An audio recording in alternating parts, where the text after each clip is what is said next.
we're going to look at something very similar for graphing horizontal lines.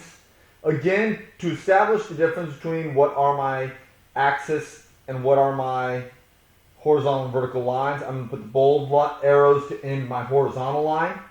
Let's look at what some of the ordered pairs here are.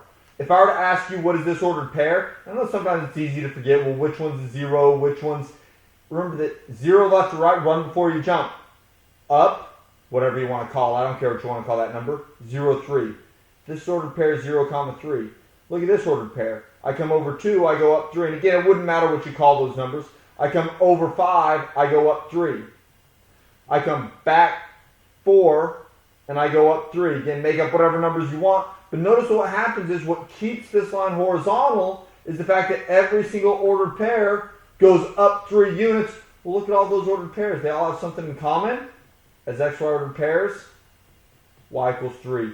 Hence, that equation. These are almost the opposite of what we would expect. Because my x is my horizontal axis and my y is my vertical axis, we think it should be the other way. But remember that what's keeping this vertical is the fact that all my x's are the same. What's keeping this horizontal is the fact that all of my y's are the same. And it's going to be the same thing as last time. You're going to be going on the homework. Y equals negative 1/2 x plus 3. You're going to go to 3, rise 1, down 2. You're going to see all of those ordered pairs. But then all of a sudden, they're going to ask you to graph y equals 6. And all of a sudden, my intercepts, my slopes, my rise, my run, all that won't make any sense. But try not to overthink. Go to where y is 6 at. Draw a horizontal line. Done. It's going to ask you to graph y equals negative 2. Don't worry too much about my intercepts or anything else. Go to where y is negative 2 at. It is my intercept. But again, all I've got to notice is there's my horizontal line. And even easiest, what about y equals 0?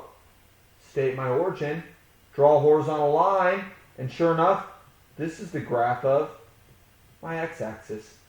My y-axis is x equals 0. My x-axis is y equals 0. But again, you're going to see a lot of these problems on the homework. Try not to overthink those problems. Try not to think too much into my intercepts and rise over run. When it looks so much less there, just flip back and look at these horizontal and vertical lines.